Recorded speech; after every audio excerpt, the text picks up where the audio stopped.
그러므로 내가 주 예수님을 믿는 믿음과 성도들을 향한 여러분의 사랑을 전해 듣고 항상 기도 가운데 여러분을 기억하고 하나님께 감사하고 있습니다.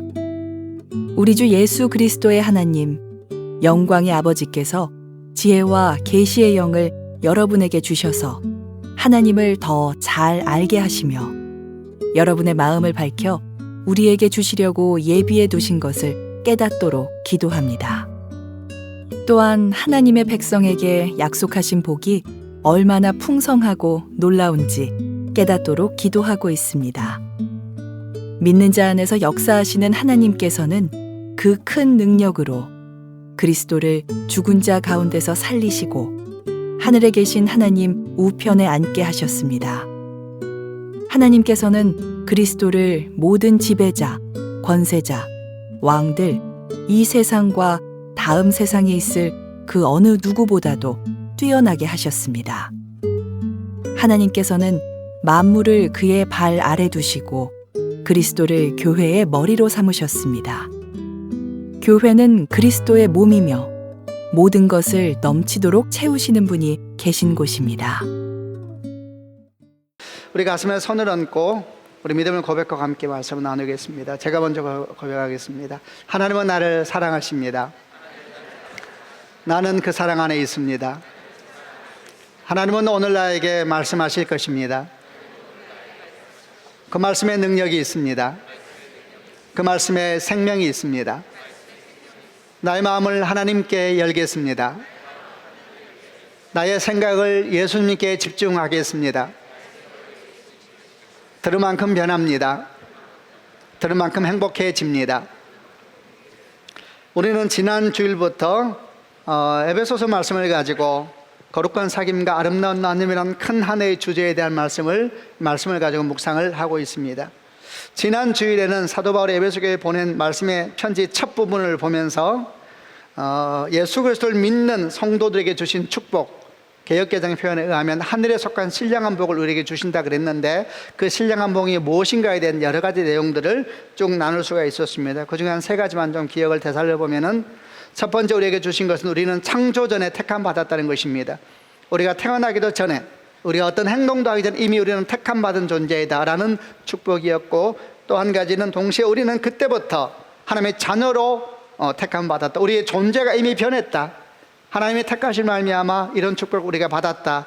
이 얘기를 함께 묵상해 보았고, 또 하나 거기에 더하자면은 이런 축복을 받은 모든 사람들은 그 증거로 성령께서 우리 가운데 임하셨다. 개역개정 표현에 의하면은 성령으로 인치심을 받았다. 도장에 찍혔다. 그래서 우리가 얼마나 존귀한 사람이 되었고, 도장을 쫙 찍혔다는 것은 보증하는 것이고 약속하는 것이고, 도장을 쫙 찍히는 순간 내용이 사실 중요하지 않습니다. 권위는 그 도장에 있는 것이기 때문에 우리 삶의 주 앞에 존귀한 삶이요, 하나님의 백성이요, 자녀요, 이런 이야기를 함께 지난주 하늘에 속한 신령한 복을 받은 그리스도인 됨에 대해서 함께 묵상을 나눴습니다. 오늘 말씀은 그 뒤를 이어서 15절부터 23절까지 말씀인데, 오늘 말씀은 이런 하나님의 신령한 복을 받은 에베소 성도들을 위한 사도 바울의 기도입니다. 겸손한 마음으로 우리가 사도의 기도를 듣고 묵상하면서 우리도 함께 기도하고, 이 사도의 기도가 오늘 우리 삶 가운데 이루어지는 축복이 있기를 주 예수 그리스도 이름으로 축원합니다. 먼저 15절과 16절 말씀을 같이 한번 읽어보겠습니다. 15절과 16절입니다. 시작. 그러므로 내가 주 예수님을 믿는 믿음과 성도들을 향한 여러분의 사랑을 전해 듣고 항상 기도 가운데 여러분을 기억하고 하나님께 감사하고 있습니다. 사도 바울이 에베소 성도들을 위한 기도의 구체적인 내용은 이 뒷절부터 시작됩니다. 우리 번역에 의하면 17절부터 시작이 되는데, 그러나 사실은 원래 히브리 원문을 보게 되면 15절부터 23절까지가 한 문장입니다. 1절부터 14절이 한 문장으로서 하늘에 속한 신령한 복에 대한 설명을 하고 있고, 15절부터 23절이 한 문장이면서 사도 바울이 에베소 교회를 위한 기도의 내용이 기록되어 있습니다. 그런데 구체적인 내용은 17절에 시작되어 있는데, 사실은 이 기도의 모든 그림들은 15절, 16절부터 이미 시작되고 있는 겁니다. 그래서 우리가 15절, 16절을 보면서 뭘 느낄 수 있냐 하면은, 에베소 교회를 위해서 기도하고 있는 사도 바울이 어떤 마음을 가지고 있는지, 어떤 태도로 기도를 하고 있는지 볼 수가 있고, 우리가 이 말씀을 묵상하면서 누군가를 위해서 기도하기 원하는 사람은 기본적으로 어떤 마음을 가져야 되는 것인지, 하나님께서 받으실 만한 정말 귀한 기도, 생명의 기도, 성령의 기도가 되기 위해서는 기도하는 사람이 어떠한 태도를 가지고 기도를 해야 되는지를 가르쳐주는 본문이 15절과 16절이다 이렇게 볼 수가 있습니다. 15절 16절에서 우리가 어떤 태도를 가지고 기도해야 될 것인가 묵상하면서 한 세 가지 단어를 주목할 수 있습니다. 첫 번째는 전해 들었다라는 단어이고, 두 번째는 기억한다라는 단어이고, 세 번째는 감사한다라는 단어입니다. 내가 주 예수를 믿는 믿음과 성도들을 향한 여러분의 사랑을 전해 듣고 항상 기도 가운데 여러분을 기억하고 하나님께 감사하고 있습니다. 이렇게 전해 들었다, 기억한다, 감사한다. 이 세 가지 표현 속에서 기도해야 되는 삶에 가져야 될 세 가지 태도를 보려고 합니다. 첫 번째는 나는 여러분이 예수님에 대한 믿음과 성도 간의 사랑을 전해 듣고 있습니다. 전해 듣다라는 표현입니다. 이것은 뭡니까? 이것은 관심입니다. 관심. 누군가를 위해서 기도하기 원하는 사람은 먼저 어떤 태도를 가져야 되냐면 그 사람에 대한 선한 관심을 가져야 됩니다. 선한 관심. 오늘 사도 바울은 어떤 관심을 보여주고 있습니까? 어디에 귀를 기울이고 있습니까? 여러분의 믿음과 여러분의 사랑에 대한 소식을 전해 듣고 있습니다. 그래서 에베소 교회가 지금 어떤 상황 가운데 있는지, 그 영적인 상황이 어떠한지, 그들이 어떤 어려움 가운데 있는지 마음을 열고 귀를 열어서 항상 관심을 갖는 것입니다. 이런 관심이 누구를 위해서 기도하는 첫 번째 우리가 가져야 될 태도인 겁니다. 두 번째 태도는 나는 기도할 때마다 여러분을 기억하고 있습니다 라고 말씀하고 있는데, 기억한다라는 단어 속에서 찾을 수가 있습니다. 첫 번째 태도가 관심을 갖고 바라보는 것이라면, 두 번째 태도는 이 관심을 갖고 주목한 내용들을 기억하는 것입니다. 그 교회가 지금 어떤 영적 상황 가운데 있는지, 그 교회 성도들이 혹시 어떤 위험 가운데 있는지 관심을 갖고 선한 관심으로 귀를 기울이고 마음을 기울여서 들을 뿐만 아니라 그때 들은 내용들을 기억하는 것입니다. 기억해야지 주께 기도할 수 있지 않겠습니까? 이렇게 기억하는데 아주 좋은 방법 중 하나는 기록하는 것입니다. 기도 노트 같은데 기록하는 것이죠. 그리고 기도할 때 그 노트를 펴놓고 기도하면 되는 겁니다. 여러분, 그럴 때에 주 앞에 기도할 때에 그 기도가 방향이 있고 내용이 있고 중심이 있고 이런 기도로 잘 만들 수가 있는 것이죠. 이렇게 선한 관심을 가지고 그리고 그 일을 기억하면서 주 앞에 기도하고 나아가게 되면 어떻게 되는가? 세 번째 이렇게 말합니다. 사도 바울은 말하기를 여러분을 위해서 항상 하나님께 감사합니다 이렇게 말씀하고 있죠. 이런 겁니다. 선한 관심을 기울이고 그의 기도 제목과 상황을 잘 파악해서 기억하면서 하나님께 기도하게 되면 반드시 어떻게 기도가 흘러가게 되어 있냐면 감사와 기쁨으로 기도가 흘러가게 되어 있는 겁니다. 우선 이 일을 좀 잘 생각해 보시길 바랍니다. 어떤 사람들은 혹시라도 이렇게 생각하는 분들이 계실지 모르겠습니다. 지금 목사님이 말한 그런 기도는 너무 사람 중심적인 기도인 것 같습니다. 성령의 인도를 따라 기도하기 위해서는 너무 사람께 주목하면 안 됩니다. 그리고 그 사람의 기도 제목도 가능하면 나누지 않는 것이 좋습니다. 그래야 성령께서 이끄심을 따라 기도할 수가 있는 겁니다. 이렇게 아마 말을 하고 생각하는 사람이 혹시 있을지도 모르겠습니다. 그리고 이런 생각이 전혀 무의미하다 이렇게 생각되지도 않습니다. 그러나 여러분 한번 생각해 보십시오. 형제를 하는 사랑 속에서 선한 마음으로 서로에게 관심을 기울이고 그의 영혼이 어떠하며 그의 믿음이 어떤 상황인지 항상 귀를 기울이고 관심을 기울이면서 그를 위하여 기도 제목을 잘 정리하였다가 주 앞에 기도하려고 하는 그런 태도, 그런 마음이 어떤 마음이겠습니까? 이런 마음이 바로 성령의 인도하심을 받는 마음이 아니겠습니까? 사실 그런 태도 자체가 이미 성령의 이끌림 속에 있는 선한 마음이요, 형제를 향한 사랑이요, 형제를 향하여서 부드럽고 온유한 마음으로 그를 위해서 기도하고자 결정한 사람의 마음인 것입니다. 만약에 어떤 사람이 형제를 향하여서 또는 교회를 향해 선한 관심도 기울이지 아니하면서 또 기도 제목에 대해서 기억도 하지 아니하면서 항상 주 앞에 나와서 성령 인도를 따라 기도하겠다 그러면은 여러분 어떤 경우는 그런 기도가 사실은 선한 관심도 없고 방향도 없이 기도하는 것이기 때문에 그런 기도를 반복하다 보면 어떻게 되겠습니까? 분명히 내용도 없으면서 소리만 커지고 반복되며 중언부언하게 되는 기도가 되어버리는 것입니다. 그러므로 지금 사도 바울이 보여주고 있는 선한 관심을 기울이고 그 기도 제목을 기억하면서 기도하는 것은 우리가 반드시 기억하고 나아가게 될 좋은 기도의 태도인 겁니다. 이런 기도자의 태도가 오늘 우리 가운데 있기를 주 예수 이름으로 축원합니다. 여러분도 누군가를 위해서 기도하기 원할 것입니다. 혹시 부모님들 계시면 자녀를 위해서 기도하기 원할 겁니다. 여러분에게 하나님께서 자녀를 위해서 기도할 수 있는 그런 마음도 주시고 능력도 주시는 축복이 있기를 바랍니다. 어떻게 기도를 시작하면 되겠습니까? 자녀를 향한 선한 관심을 가져야 된다. 선한 관심. 여기서 아주 중요한 것은 관심만 중요한 것이 아니라 선한 관심을 가져야 합니다. 내 자녀가 주 앞에 바르게 서 있는지, 그의 영혼은 어떠한지, 그의 내면은 어떠한지, 이걸 가리게 관심을 가져야 되는 것입니다. 여러분, 안 좋은 모양이 뭐냐면 아예 관심이 없는 사람이 있습니다. 관심이 없다가, 그리고 주목하지 않다가 기도하니까 갑자기 기도하는 사람이 있어요. 그러면 어떻게 되냐? 그 기도가 스스로 방향을 잃어버립니다. 평소에 선한 관심을 기울이고 있자다 관심도 없다가 기도를 하게 되면 기도하면서 번잡해져요. 기도하면서 엉켜져요. 그러면 기도하면 할수록 신기하게도 이 기도가 내 마음을 맑고 깨끗하게 주 앞에 인도하는 것이 아니라 기도하면서 걱정이 돼요. 생각이 많아져요. 그러면 기도가 흩어질 수밖에 없는 것이죠. 사실 어쩌면 그보다 더 위험한 태도 중에 하나는 뭐냐면은 선한 관심으로 보는 것이 아니라 건강하지 못한 관심으로 그 사람을 바라보는 사람이 있어요. 건강하지 못한 마인드를 가지고, 건강하지 못한 가치관을 가지고, 건강하지 못한 내면을 가지고 자녀를 바라보면서 그 속에서 그 자녀에서 기도하기 시작하면 어떤 일이 생기게 되겠습니까? 문제가 되는 것이지요. 기도해야 될 것을 기도하지 아니하고 잘못된 기도를 할 수가 있는 것입니다. 그의 영혼을 위하여 정말 필요한 내면의 기도가 있는데 기도에 관심이 없다고, 그 영혼에 관심이 없으니까 기도할 것은 기도를 안 하고 기도 안 해도 되는 건 줄창 잡고 기도하게 되면, 여러분, 그 기도가 어떻게 주께서 일하실 만한 선한 기도가 되겠습니까? 여러분, 자녀에 대한 기도만이 아닙니다. 교회를 위해서 기도하고 누군가를 위해서 기도할 때 항상 첫 번째 가져야 될 것은 선한 관심. 이게 성령의 역사입니다. 아멘이죠. 선한 마음으로 바라보는 것입니다. 안타까운 마음으로 바라보는, 그러면 기도가 보입니다. 여러분 기억하십시오. 그러면 기도가 하나님이 이끄시는 방향으로 가게 되어 있습니다. 그러면 기도하면서 현실은 많이 어려울 수 있는데 선한 관심과 기도 제목을 정리하면서 기도적으로 나온 사람은 이미 그 과정에서 많은 게 줄여집니다. 그러면 기도하게 되면 기도가 끝날 때 두렵지 않아요. 감사가 일어나요. 내가 너로 말미암아 하나님께 감사하노라. 자녀를 위해서 기도할 때도 감사하게 돼요. 현실이 다 풀려서 그런 것이 아니라 감사하게 되면 그 기도가 힘이 있고, 기도하고 나면 일어나면 정말 우리가 잘 아는 표현처럼 개선장군처럼 일어나서, 그러면 그 자녀를 바라볼 때도 눈빛이 달라지니까 능력이 흘러가는 것이죠. 정죄한 눈빛이 아니고 분노한 눈빛이 아니라, 어떤 사람은 기도하고 나서 막 분노가 일어나 눈에, 자녀를 보면서 내가 널 위해서 얼마나 기도한 줄 알아. 차라리 기도를 하지 말아야 되는 것이지요. 왜냐하면 건강하지 못한 관심으로 기도를 하고 있는 겁니다. 여러분, 사도 바울을 보십시오. 얼마나 따뜻합니까? 얼마나 아름답습니까?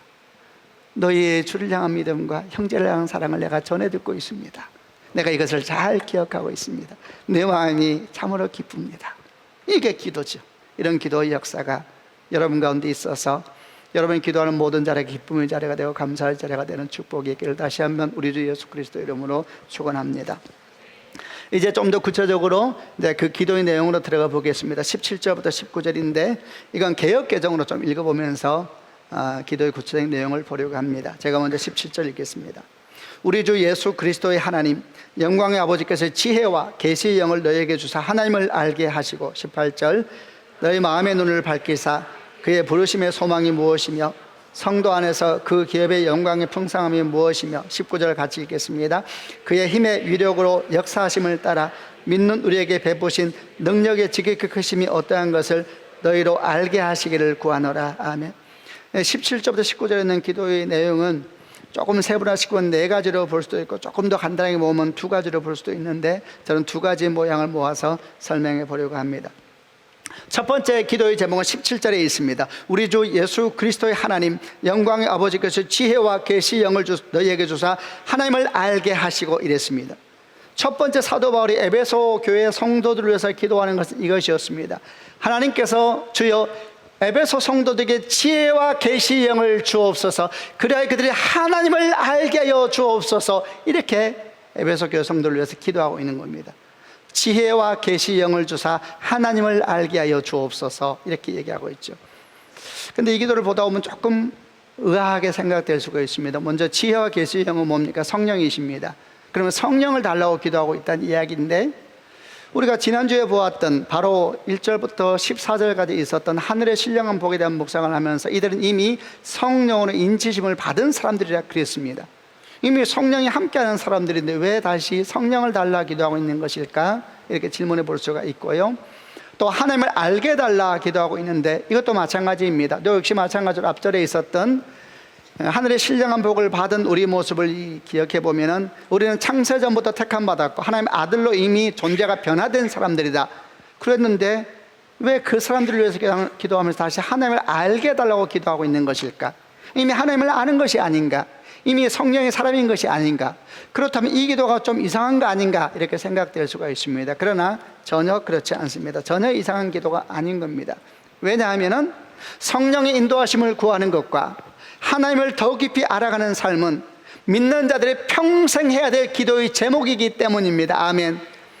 성령을 구하는 것과 그리고 하나님을 더 깊이 알아가기를 원합니다 라고 기도해야 되는 것은 그가 신앙생활이 어떠하든 간에 얼마나 성숙했든지 얼마나 시간을 많이 가졌든지 관계없이 우리가 주 앞에 가는 그날까지 평생 해야 될 기도의 제목인 것입니다. 아멘. 그러므로 저도 여러분에게 사도 바울처럼 선포하면서 축복합니다.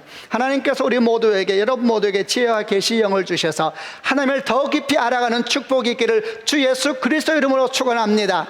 아멘. 우리는 얼마나 하나님을 알고 있는가 생각해 보면 결국 하나님을 아는 만큼이 우리 신앙의 모습을 나타내는 것입니다. 하나님을 많이 알면 신앙이 더 깊다고 말할 수 있을 것이고 하나님을 얕게 알면 하나의 신앙이 좀 얕다고 말해도 될 것입니다. 결국 하나님을 아는 정도가 그의 신앙의 색깔을 결정하고 그의 사랑의 깊이를 결정하는 것이기 때문입니다.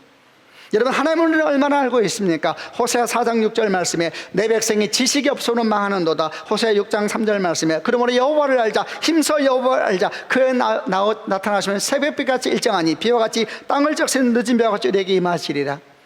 호세아 선지시대 북이스라엘은 여러분 큰 죄악 가운데 있었습니다. 그러나 그들 스스로는 그들이 하나님을 잘 안다고 생각했습니다. 그들은 선민이었습니다. 그들에게 성전이 있었습니다. 선지자가 있었습니다. 그래서 그들은 스스로 하나님을 잘 안다고 생각했습니다. 그러나 사실 그들은 하나님을 모르고 있었습니다.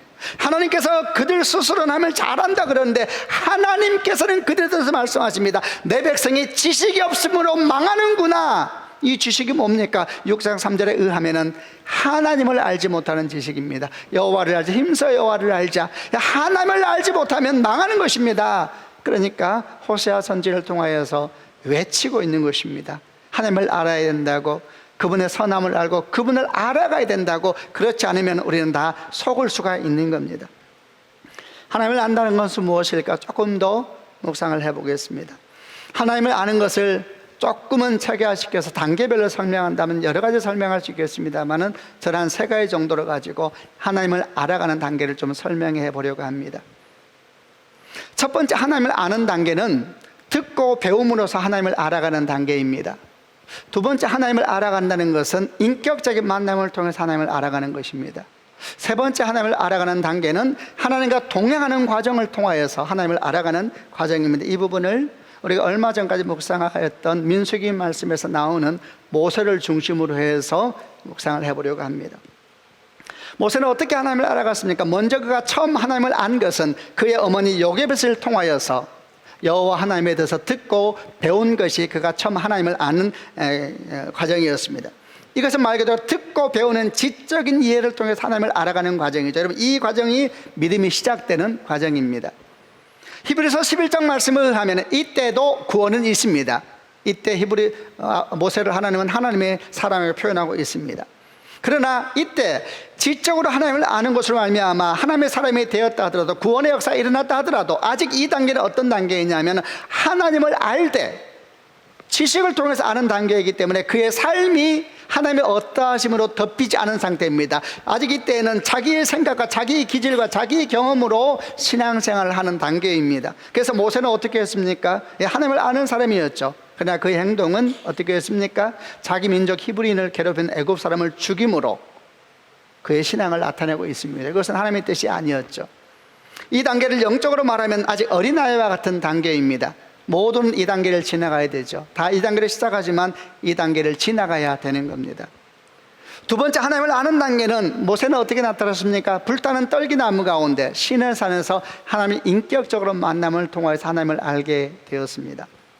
이 단계는 듣고 배우는 하나님이 아니라 자기 하나님을 만나는 단계입니다. 자기 하나님.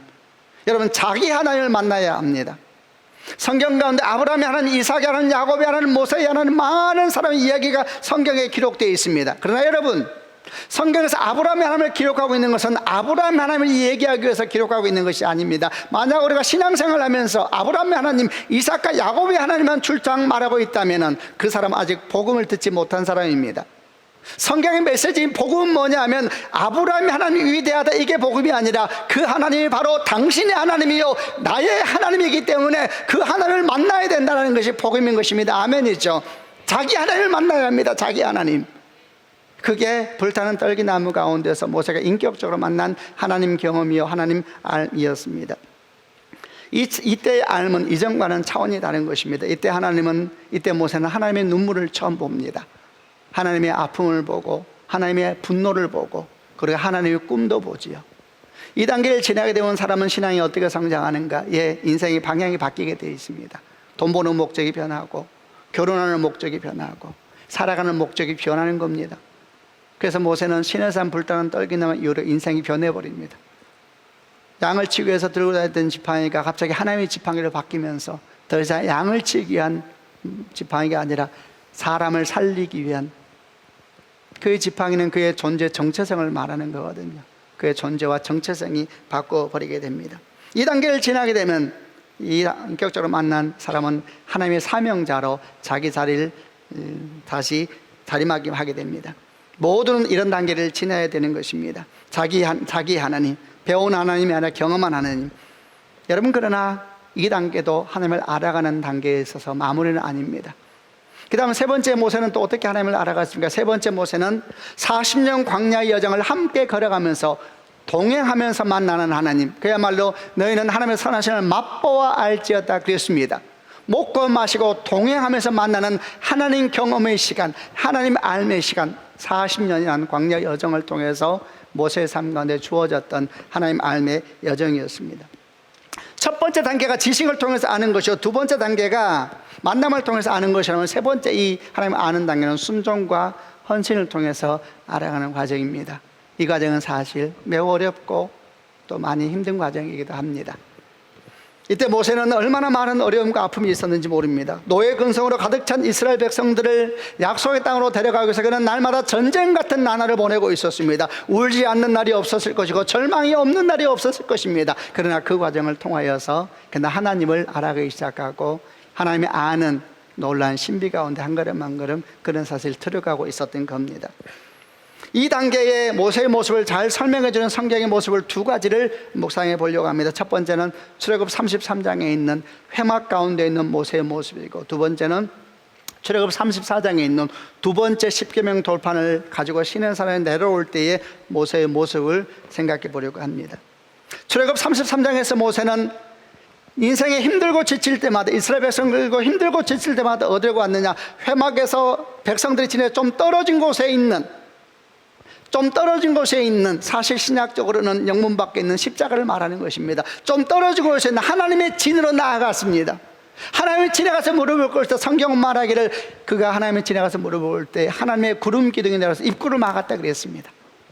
모세와 여호수아, 모세와 하나님 둘만 앉아있는 깊은 만남의 자리, 성경이 기록하기를 그때 하나님 모세와 친구가 대면하여 말하듯이 말했다 그랬습니다.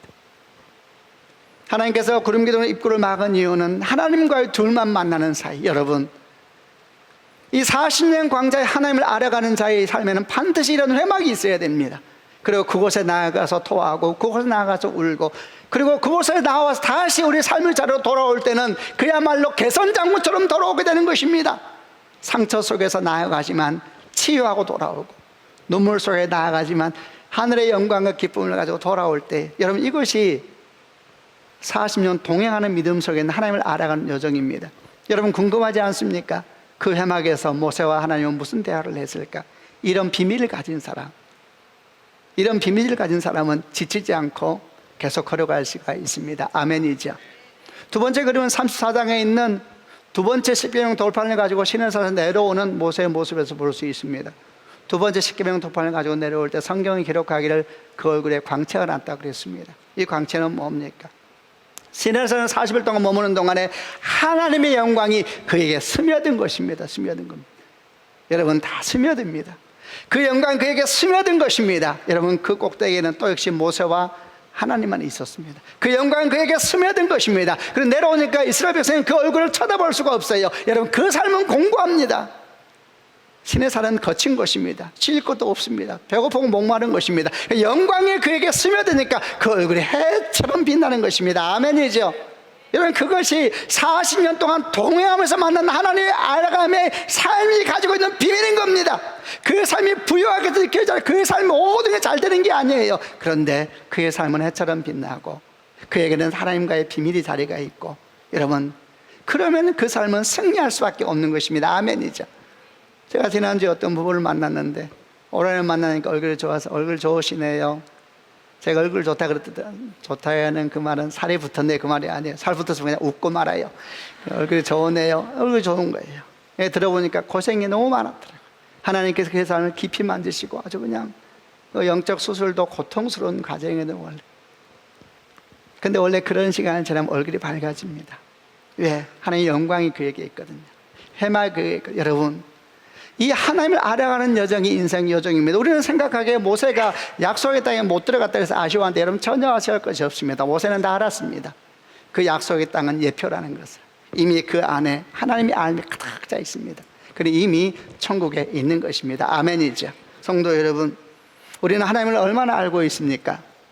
지적인 이해에서 끝나고 있는 건 아닙니까? 이제 인격적인 만남의 자리에서 새로 막 시작되고 있는 것은 아닙니까? 아니면은 그 자리를 지나서 걷다가 많이 지쳐서 하나님의 영광이 필요한 때는 아닙니까? 주님을 깊이 알아가십시오. 그럼 하나님께서 그 모든 자리에 참으로 놀라운 은총을 더하여 주실 줄로 믿습니다. 그러나 여러분, 이렇게 하나님을 알아가는 과정은 우리 힘과 능력으로 되는 것이 아닙니다. 그래서 사도 바울이 뭐라고 기도합니까? 지혜와 계시의 영을 달라고 기도하는 것입니다. 성령이십니다. 아멘이죠. 그래서 우리가 항상 하나님의 은혜를 구해야 됩니다. 성령을 구하는 것은 은혜를 구하는 것이요, 임재를 구하는 것이요, 하나님의 은총을 구하는 것이죠. 성령 하나님 우리에게 지혜와 계시의 영을 주셔서 하나님을 알게 하여 주옵소서. 하나님과 함께, 성령과 함께 걸어가는 것이죠. 여러분, 성령께서 우리를 인도하실 때에 항상 그를 주목하고, 그래서 우리가 항상 뭘 기도해야 되냐? 성령의 충만하심을 놓고 기도해야 되는 것입니다. 아멘 하시길 바랍니다. 그 기도를 할 때 이미 역사는 일어나요. 내 안에 성령이 계십니다. 아멘이죠. 그분을 믿고 그분 앞에 순종하며 민감하게 반응하고 걸어가게 되면은 여러분, 반드시 승리하게 되어 있습니다. 다시 한번 주님의 이름으로 축복합니다. 하나님께서 우리 모두에게 지혜와 계시의 영을 주셔서 주를 더 깊이 알아가는 인생 되도록 하기를 주님의 이름으로 축원합니다.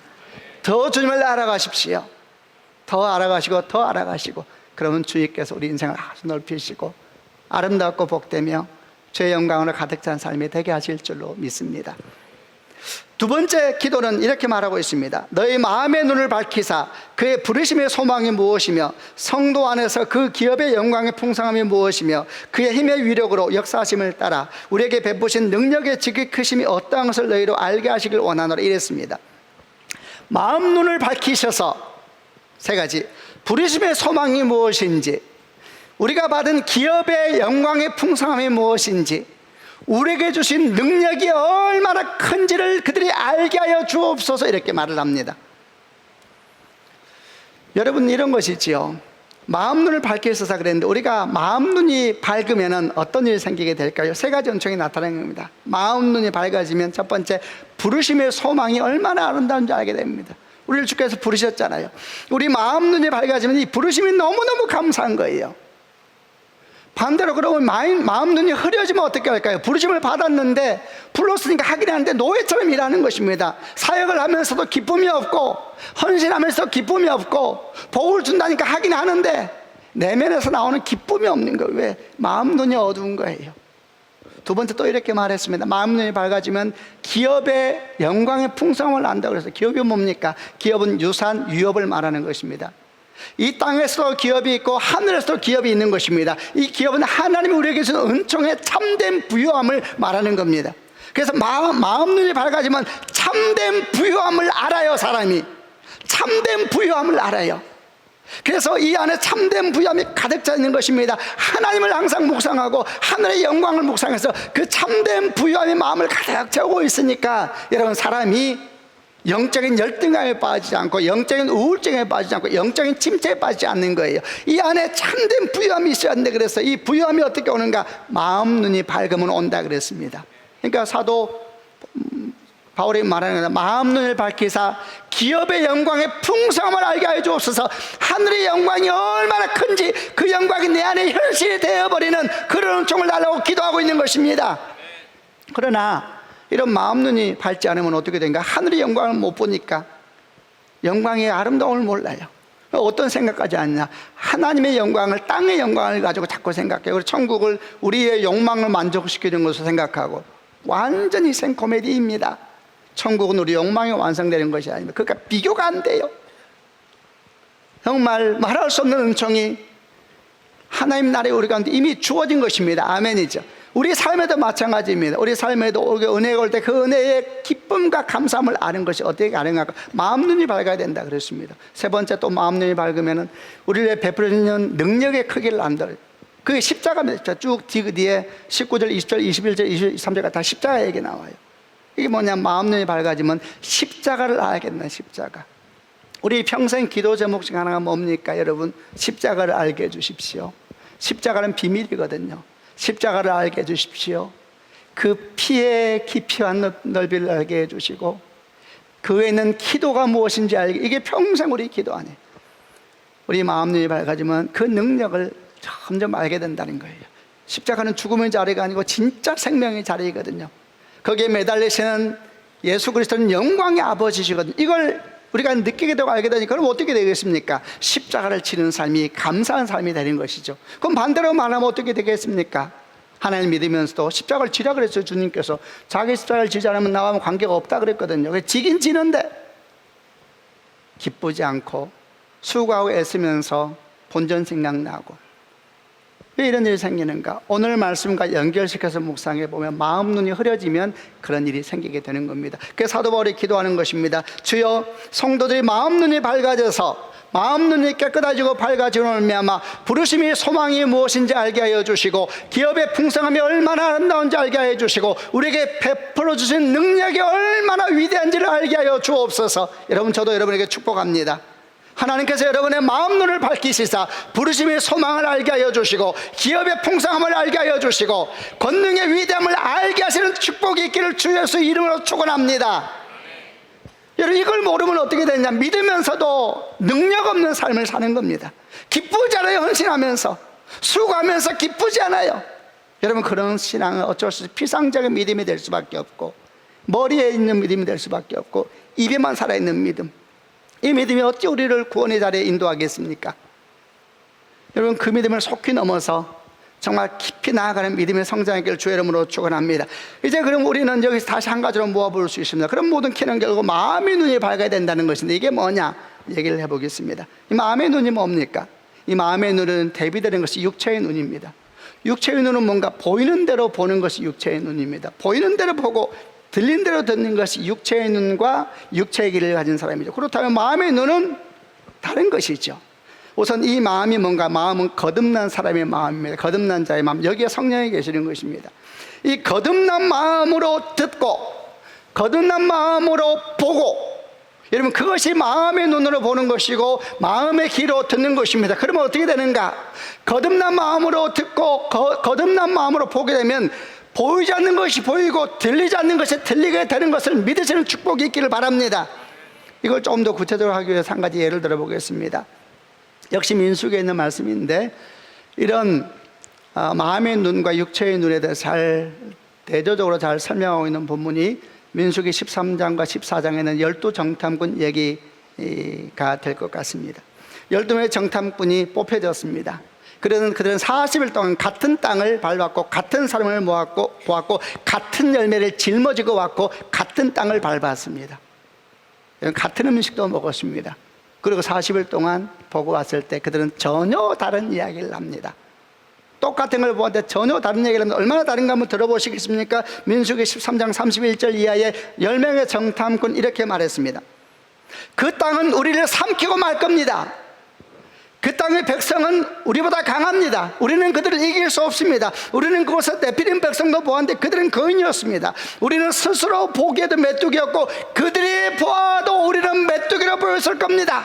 이렇게 10명의 정탐꾼이 보고를 했습니다. 여호수아 갈렙 뭐라고 보고합니까? 우리가 정탐을 간 땅은 매우 좋은 땅입니다. 적과 꿀이 흐를 만큼 비옥한 그 땅입니다. 여호와께서 우리에게 자비를 베푸시면 우리를 그 땅으로 인도하실 것입니다. 그 땅 백성을 두려워하지 마십시오. 그들의 보호자는 그들에게 떠났고 우리는 여호와께서 우리와 함께 계십니다. 그들은 우리의 밥입니다.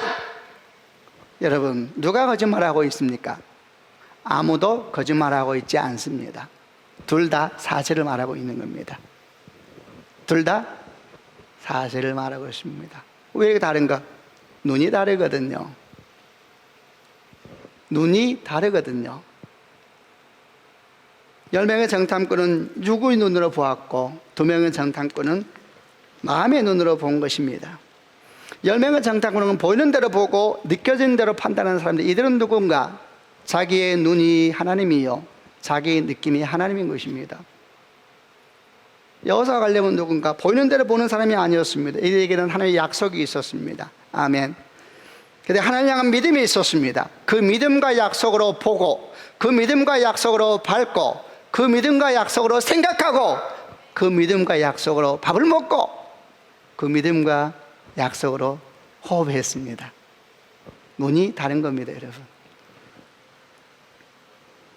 여러분, 한 가지 기억할 것이 있습니다. 이렇게 12명의 정탐꾼 중에 10명은 육체의 눈으로 그 땅을 밟았고 2명은 마음의 눈으로 밟았다 그랬는데요, 이 12명은 다 이스라엘 사람들이요 출애굽한 백성들이고 어린 양의 피를 바르고 나온 사람들입니다.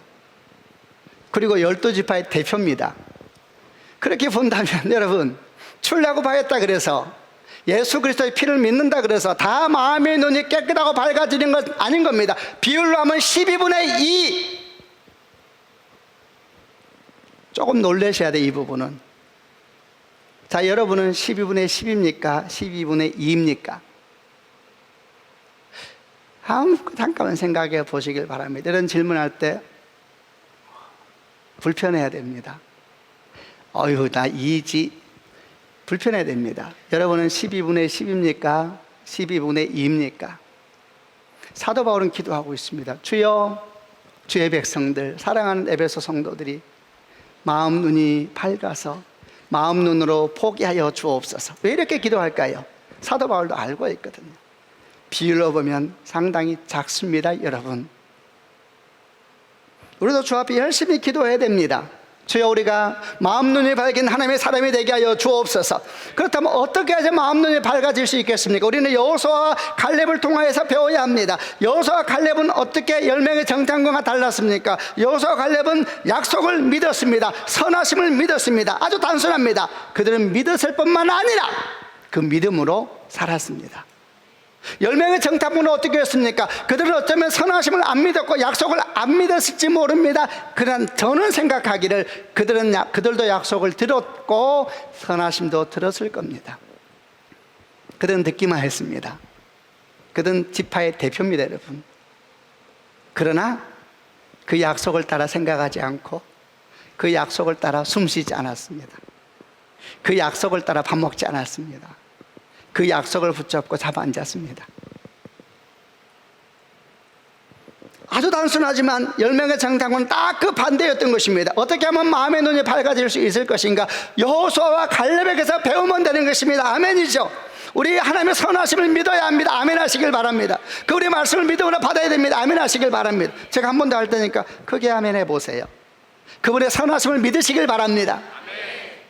할 때는 자기 귀에 자기 소리가 들리는 게 좋아요. 여러분, 성령도 우리 음성을 듣고 사단도 소리를 듣습니다. 너무 소리를 크게 지르는 게 아니라 자기 귀에 자기 소리가 들리면 좋아요. 아멘은 하나님을 향한 반응이라 생각하세요. 동시에 우리 영혼을 향한 선포입니다. 내 영혼을 향한 선포 아닌가요, 여러분? 영혼을 향한 선포입니다. 내 영혼아 들으라. 왜 이렇게 두려워하느냐? 왜 이렇게 불안해하느냐? 내 영혼아 들으라. 제가 한번 선포할 때 한번 아멘 하시길 바랍니다. 주의 선하심을 믿으시길 바랍니다. 주의 약속을 믿으시길 바랍니다. 그러나 거기에서 멈추면 안 됩니다. 그 믿음을 가지고 숨 쉬시고, 그 믿음으로 밥 먹고, 그 믿음으로 돈 쓰고, 그 믿음으로 오늘을 살고, 그 믿음으로 내일을 살고, 그 믿음으로 자녀를 기르고, 그 믿음으로 결혼을 준비하고. 아멘. 그게 여호수아와 갈렙이 보여준 믿음의 사람의 모습입니다. 그러면 어떻게 됐습니까? 마음의 눈이 밝아지게 되는 것입니다. 열매의 정탐보다 마음의 눈이 있었습니다. 왜? 예수의 피로 주려고 했거든요. 그들은 믿었대. 믿음대로 안 산 겁니다. 그럼 눈이 어두워지게 되어 있습니다. 여러분, 어떻게 하면 눈이 밝아지냐고요? 예, 순종과 헌신을 통해서 말씀대로 살아가야 됩니다. 어떤 사람이 이렇게 생각할지 몰라요. 성경을 보니까 다메섹으로 올라가는 길에 큰 빛을 만나서 눈이 어두워진 사도 바울을 생각하면서 그 눈에 꺼풀이 벗겨진 것은 아나니아의 기도니까 기도를 많이 받으면 되지 않느냐. 의미가 없다 생각하지는 않습니다. 그러나 오늘 본문이 주는 교훈은 그건 아닙니다. 만약 그랬다면 사도 바울은 이렇게 말했을 것입니다. 이들에게 마음 눈을 밝혀주셔서 좀 기도하는 것이 아니라 에베소교에 이렇게 보냈을 거예요. 에베소교의 성도를 조금만 기다려라. 내가 맥다리에 가서 그냥 왕창 기도해 주겠다. 하루에 10번씩 안수해 주겠다. 내가 안수할 때마다 조금 열릴 거야. 그게 아닙니다, 여러분. 마음의 눈이 열리는 건 그렇게 열리는 거 아닙니다.